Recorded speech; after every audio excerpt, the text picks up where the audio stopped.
vamos a hacer como una mini presentación de un ensayo inédito aquí de Donaldo, que exactamente le da el título a la charla de hoy, que es el lenguaje como causa del ser, o habitarte, ¿no?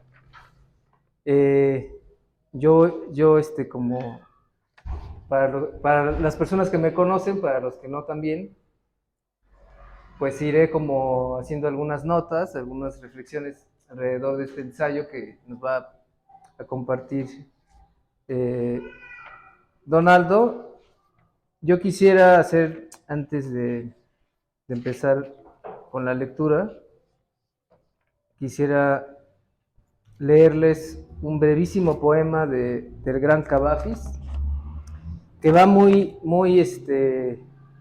pues muy de la mano, ¿no? Con lo que es el habitar el mundo por medio del arte, de la materialización,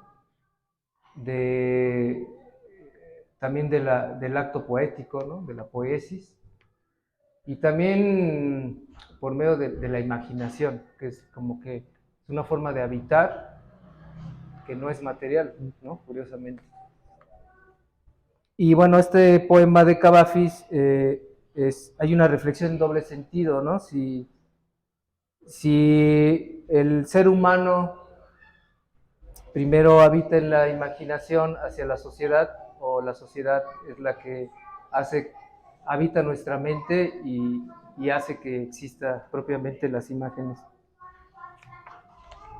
Bueno, voy a leer a Cavafis. El poema se llama En el mismo espacio. De la casa, ambiente, de los locales, del barrio que veo y por donde camino, años y años, te he creado en alegría y en penas, con tantas circunstancias, con tantas cosas, y todo entero te hiciste sentimiento para mí. Bueno, es un poema muy breve, pero bueno, la verdad es que ha dado para mucho este poema, muchos filósofos y demás han tratado de entrar, pasar por las puertas y ventanas de ese poema. Y bueno, no me queda más que cederle la palabra a mi queridísimo amigo Donaldo, mi filósofo favorito aquí en Oaxaca, tengo que decirlo, porque me encanta pelearme con él. La verdad es que ha sido de mis deportes favoritos aquí en Oaxaca, ¿no? Pelearme con él ha sido un encuentro, pues cuando estoy aburrido es lo que hago, ¿no? Pues le hablo, discutimos y ya seguramente se queda él enojado por la plática, pero yo quedo ya contento, ¿no? Entonces... Bueno, muchas gracias. Gracias, David. Gracias a quienes nos han invitado a compartir las ideas. Creo que las ideas para eso surgieron, para compartirse.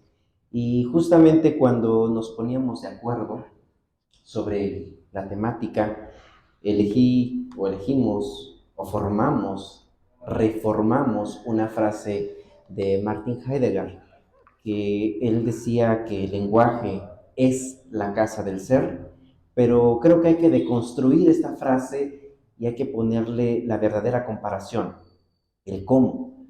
Entonces de ahí surgió el lenguaje como la casa del ser, y posterior a ello, con el concepto que está enmarcando este evento, que es el habitarte, pues nos dimos a la tarea de buscar qué es el habitarte, qué es, cómo se constituye, cuál es su esencia, cuál es su finalidad, y desde luego basándonos en los muy ilustres filósofos, pero no caer en esta idea academicista de la filosofía. Bueno, intento hacer una especie como de filosofía del arte al nivel de lo cotidiano.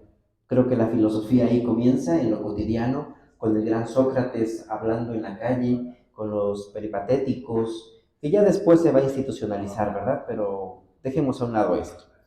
De formación, siempre me he denominado como un estudiante de la filosofía.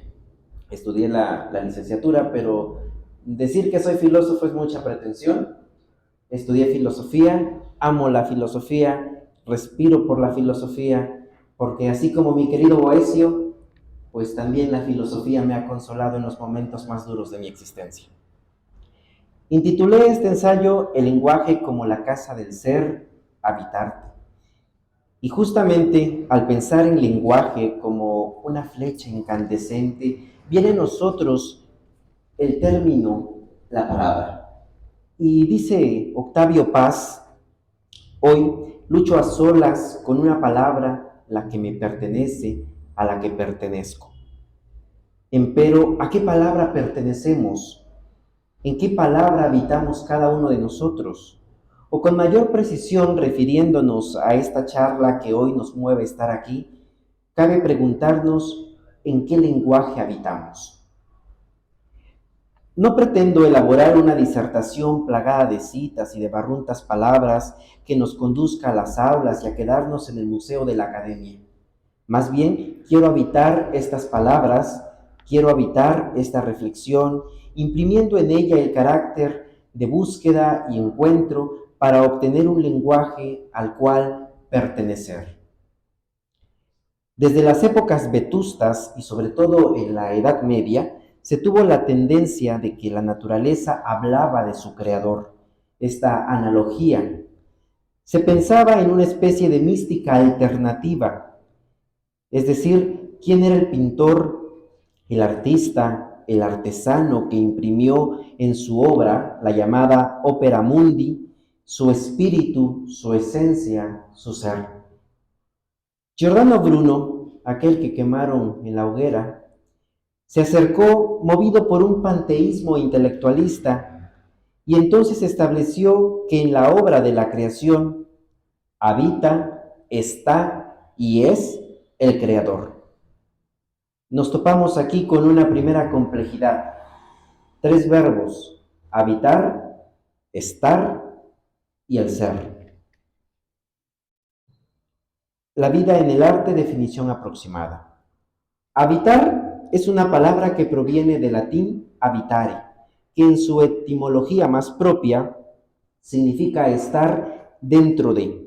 Nosotros estamos habitando nuestras casas, habitamos este espacio, habitamos un lugar. Pero existe otro tipo de habitar, quizá una metapalabra, un metahabitar, que tiene que ver en sí con el ser en el otro. En la mística de corte cristiano se le denomina inhabitar, habitar en. Tenemos 2 acepciones entonces, que son habitar dentro de y habitar en.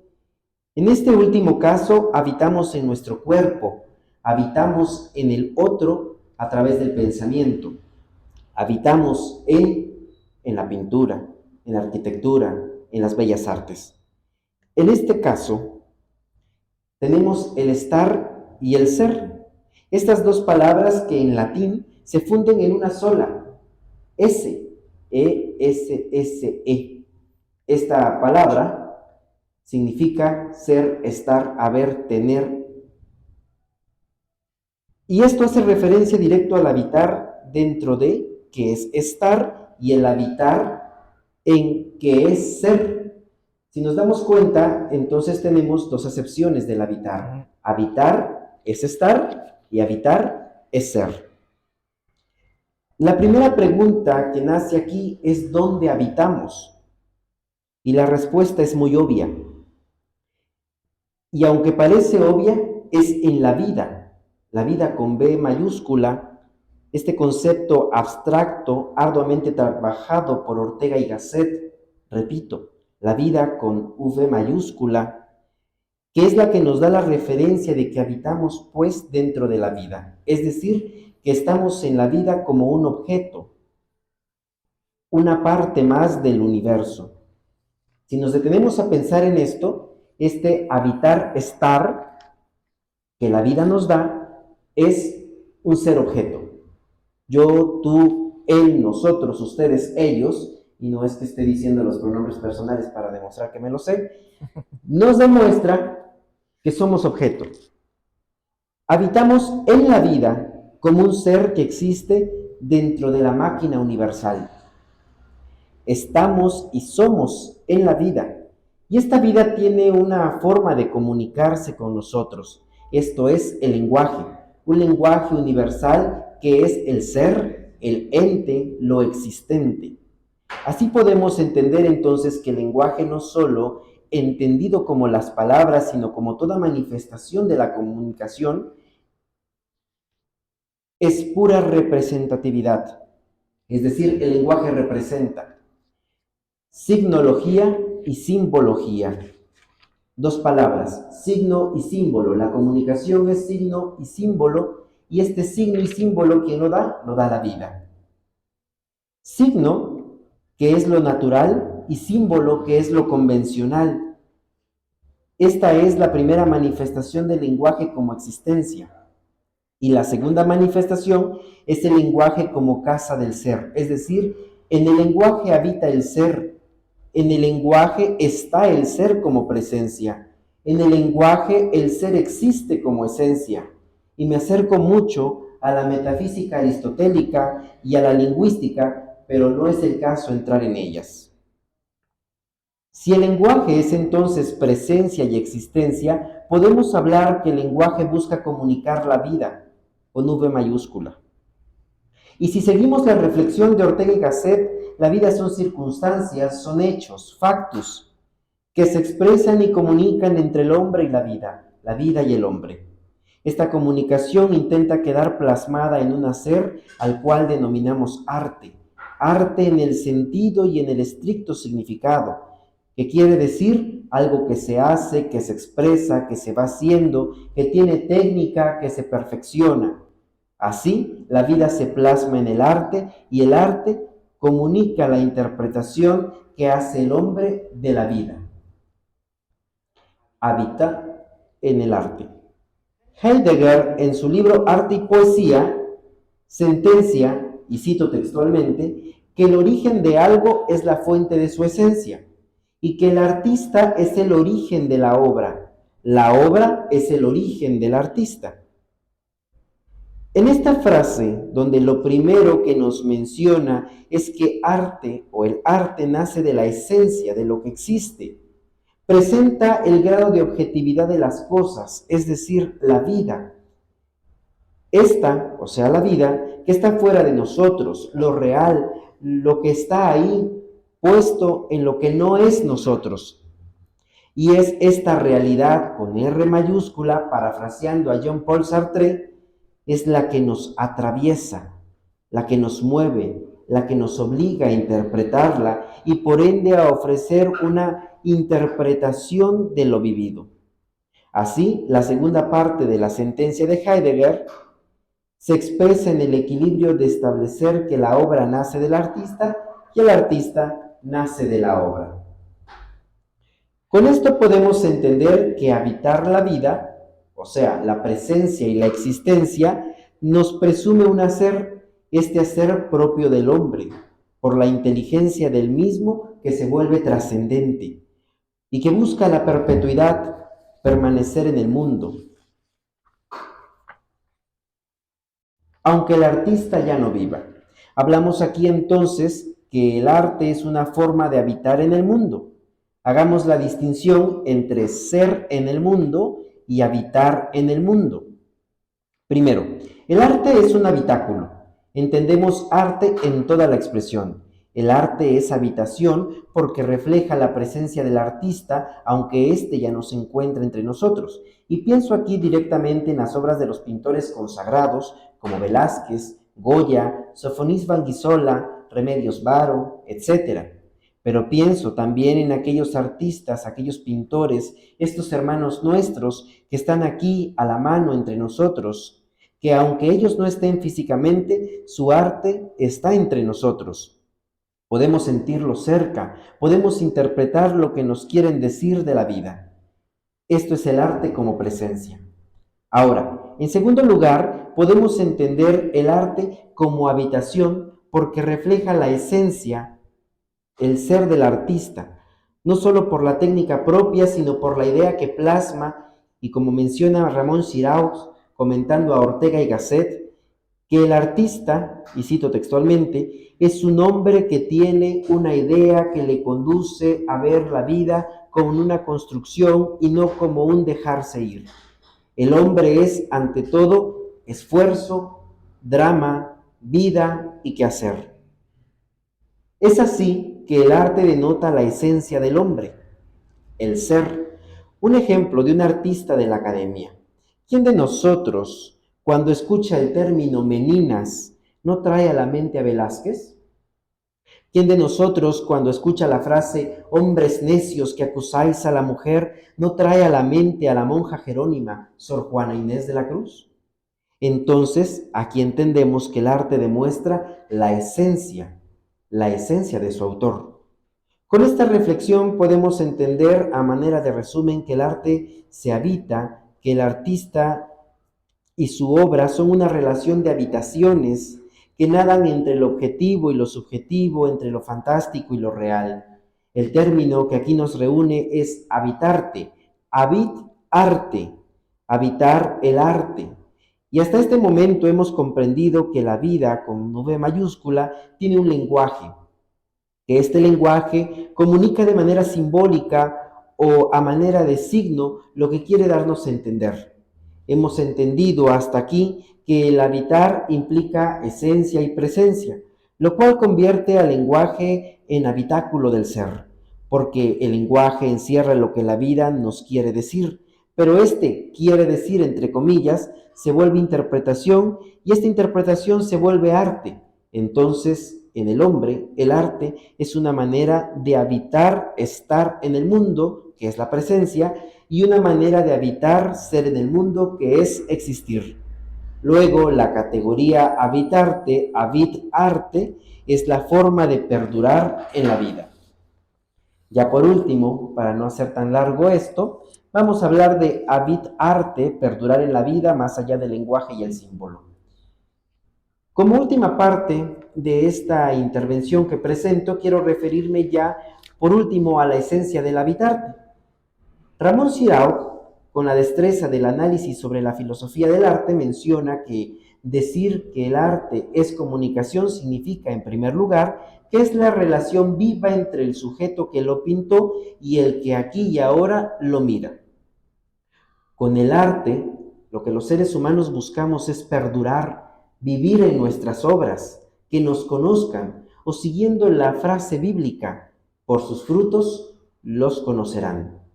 El habitarte como categoría artística nos une plenamente a la noción psicológica de la representación, el yo plasmado, el yo reflejado, el yo habitado, el yo inhabitado en el arte, es decir, perdurar en el arte, manifestar mi interpretación de la vida con V mayúscula, hacer mío el lenguaje de la existencia, el lenguaje del ser, y plasmarla en el símbolo para habitar, estar en la vida, y habitar, ser en la vida.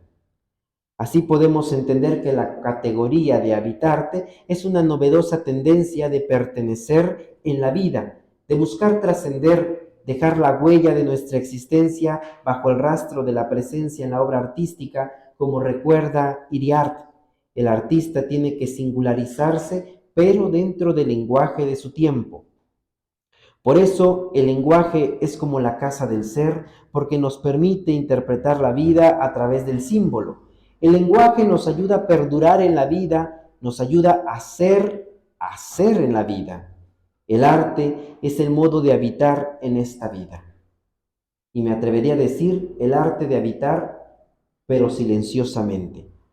Parafraseando al filósofo Gabriel Marcel cuando dice amar a alguien es decirle tú nunca morirás, pienso ahora que el habitarte como categoría artística nos dice interpretar la vida a través del arte es decirle al mundo, a la vida, yo nunca moriré.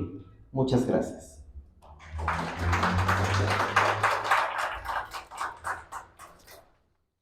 Muchas gracias, Donaldo. Yo quiero aquí como hacer una pequeña reflexión después de haber leído este ensayo. Y curiosamente, estuve como pensando, ¿no? Cómo enmarcar, digamos, este ensayo. Y bueno, curiosamente, al final dijiste la palabra silencio, que no está escrita. Y ahí por ahí iba a ser mi comentario, porque exactamente las reflexiones que hace Heidegger sobre esta relación del ser en el mundo y todo esto, es el resultado de una reflexión hermenéutica sobre Hölderlin, ¿no?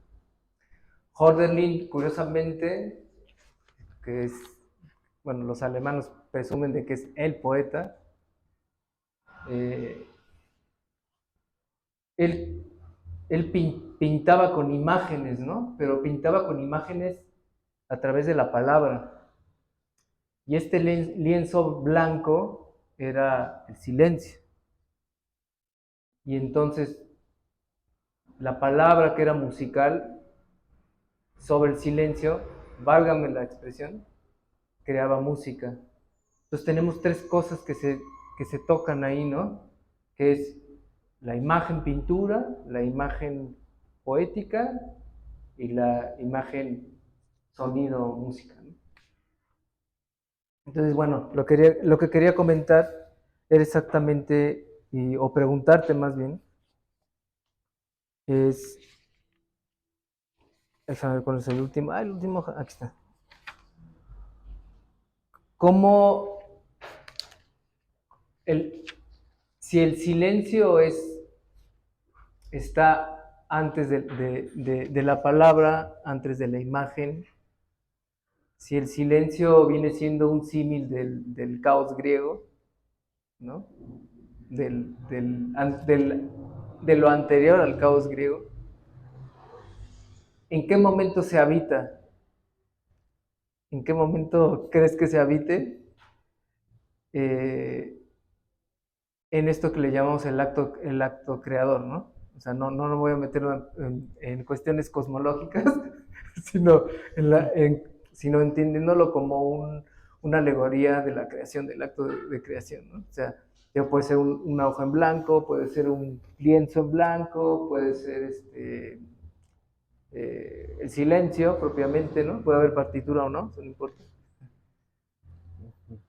¿Cómo reflexionarías eso? No sé por qué, pero la pregunta me lleva a un contexto teológico. El silencio vendría siendo la nada. Uh-huh. La nada como categoría filosófica, la no existencia.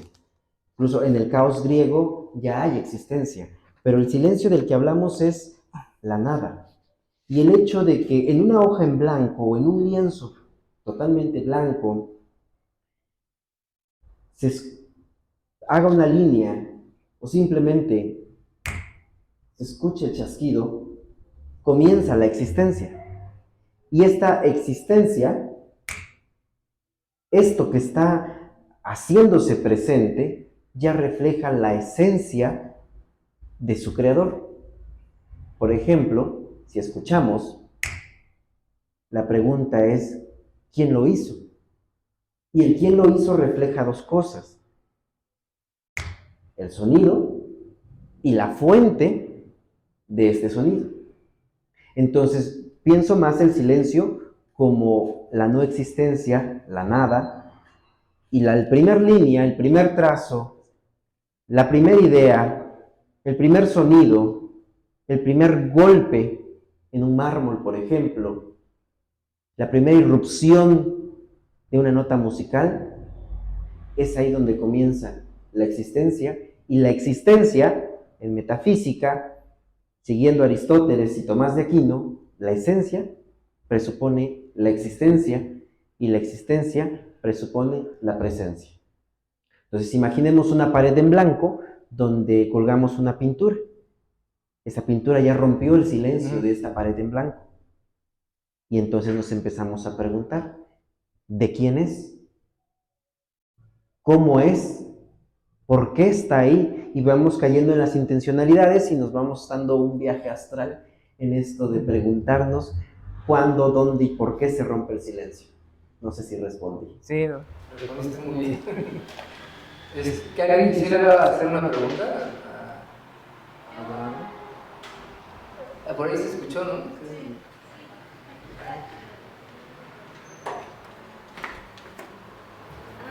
Bueno, más bien como continuar la conversación me parece súper interesante, sobre todo esta parte de los silencios.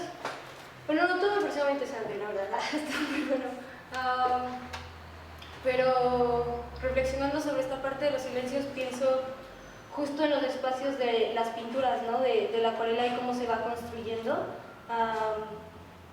Porque, como mencionaba Mariana, hay que respetar los blancos, ¿no? Y también la ausencia dice algo y brinda forma. Entonces, se une junto con la idea de cómo se piensa o cómo se usa o cómo se coloca el cuerpo, porque también el no hacer, el no decir, pues genera una construcción y me parece bellísimo. Y ya. Sí, lo que dices es cierto, ¿no? Si revisamos la definición de música, nos vamos a dar cuenta que una de las excepciones muy básicas es el conjunto de sonidos alternado con el silencio. No puede haber música si no hay silencio. En una pintura, si privamos a la pintura del color blanco, que es el que representa la nada, o de un color negro, oscuro, entonces la pintura no cobraría sentido. Si las hojas, por ejemplo, las encontráramos en blanco y no respetamos los espacios que hay, entonces no cobraría sentido. Luego, entonces, a lo que comenta aquí la compañera, podemos entender esto de el hecho de no ser o el hecho del silencio implica ya un quehacer. Y entonces el arte sí se toca con la mística, ¿no? O sea, no me refiero a que tenga forzosamente una connotación religiosa, o sea, religiosa me refiero a institucional, sino que el arte se vuelve como una expansión de la conciencia y como una fuente de conocimiento. ¿Alguien quiere preguntar algo más? ¿O compartir alguna reflexión?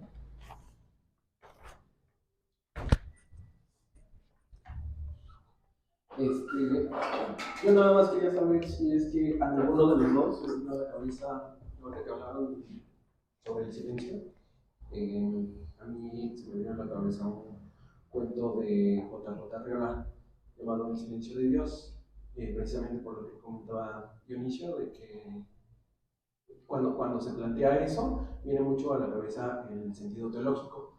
Entonces, dentro de ese cuento se plantea eso, ¿no? Como la ambigüedad, como la incertidumbre del silencio cuando se tiene la idea de si hay un Dios y si realmente el Dios te escucha. Y entonces es ahí cuando en el cuento Dios le responde a esta persona, ¿no? Que se está cuestionando sobre si de verdad lo están escuchando. No sé si alguno haya leído ese cuento, si no se lo recomiendo, Sí, de Varia Invención, una joya. Y bueno, no, quería saber si se les había venido a la cabeza alguna otra referencia literaria al momento de hacer esta reflexión en su ensayo.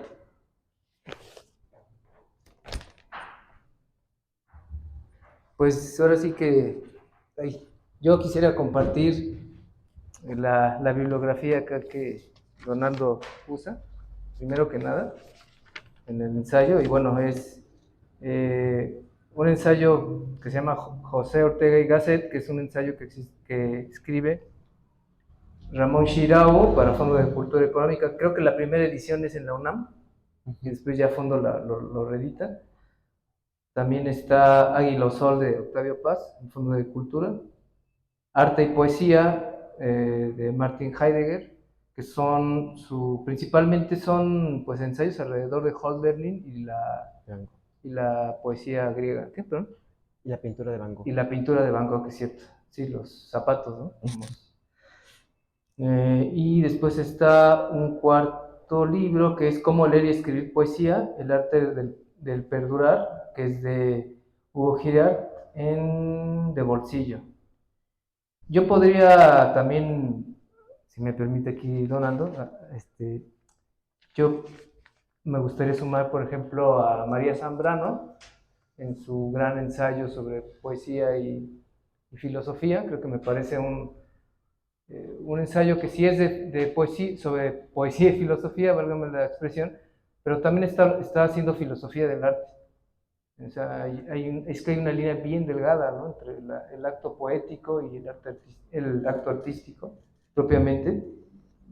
Y yo creo que podríamos hablar en referencias poéticas, podría meter, por ejemplo, a Rilke en Elegías de Duino. Yo creo que es, sobre todo el primer canto, yo creo que ahí hay mucho de la correspondencia entre el acto creador, la divinidad y el orden, ¿no?, cosmológico en el acto creador mismo.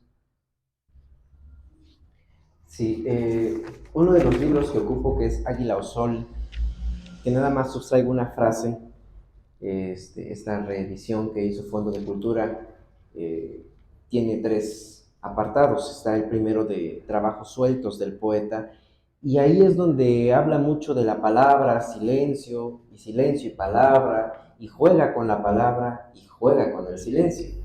Es como una cuestión de acomodo de palabras. Entonces creo que ese libro, como referencia literaria, sería interesante leerlo con un buen café, y si fuma usted, con un buen cigarro para darse un buen viaje. Digo, hay que también fantasear un poco.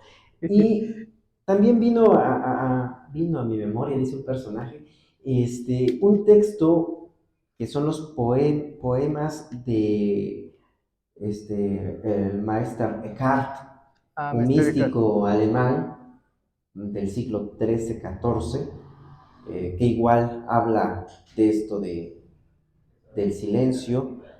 Hay otro texto que se llama El templo vacío, hay otro texto que se llama El silencio del alma, que son mística, sí, pero que cuando uno los mete al arte, tienen muchísimo sentido. Muchísimo sentido. Para poder habitar una obra de arte, si nos basamos en Eckhart, primero hay que vaciar al arte, y ahí encontrarás el arte. Es como una cuestión un tanto ambivalente, pero creo que esos 2 textos pueden iluminar el camino. Y fíjate, yo, en esta reflexión que acabas de hacer, yo todavía me atrevería a meter las moradas de Santa Teresa. O sea, si lo leemos después, o sea, si lo leemos teniendo en mente esta reflexión que acabas de decir, nos vamos a llevar una buena experiencia. Porque creo que son obras literarias, bueno, son obras religiosas, digamos, pero tomándolo como obra literaria, ¿no? Santa Teresa es una escritora que está, yo creo que muy subestimada, porque es enorme, utiliza el lenguaje de una forma de veras que adelantada de su época, ¿no? Literalmente tuerce las palabras, ¿no? Pero las tuerce no rompiéndolas, sino porque se da cuenta que las palabras son flexibles, ¿no? Y eso eso crea un acto poético y artístico al mismo tiempo, hace escultura con las palabras, ¿no? Eso es algo increíble. Yo acabo de releer Las Moradas y está tremendo, ¿no? Y tiene que ver exactamente Las Moradas, ¿no? Que es un juego erótico, sí, también, pero también tiene que ver con esto de habitar, cómo morar, ¿no? Sobre morar. Bueno, ya no se los voy a spoilear, no se los voy a arruinar. Hay sorpresas en las lecturas y me van a decir, me arruinaste la lectura, no hubieras contado. Pero bueno. Ahorita aquí veo a la compañera que pinta, y se me vino una frase de Teresa: vivo sin vivir en mí, que es la parte de uno de sus poemas, vivo sin vivir en mí. Y creo que al final de cuentas el artista vive sin vivir en él. En lo que haga, termina viviendo, termina siendo. Y por eso el ensayo, termino parafraseando a Gabriel Marcel, cuando dice: decirle a alguien que amas es tú nunca morirás, ¿no? Entonces, considero que el habitarte, esta categoría, es eso. Es decirle al mundo, a la vida: yo nunca moriré. porque a pesar de que mi cuerpo, si quieren poner el elemento del alma, no esté presente, hacemos presencia por nuestras obras artísticas, por lo que hemos hecho, por el camino que hemos recorrido, siguiendo un poco a Machado, ¿no? Caminante no hay camino, se hace camino al andar. Y es justamente esto el de vivir sin vivir, pero estar en esto que ahora está. Entonces con eso, no sé si hay algún comentario más, si no con esto termino. Sí. ¿Alguien más que quiera comentar? Pues bueno, pues muchas gracias.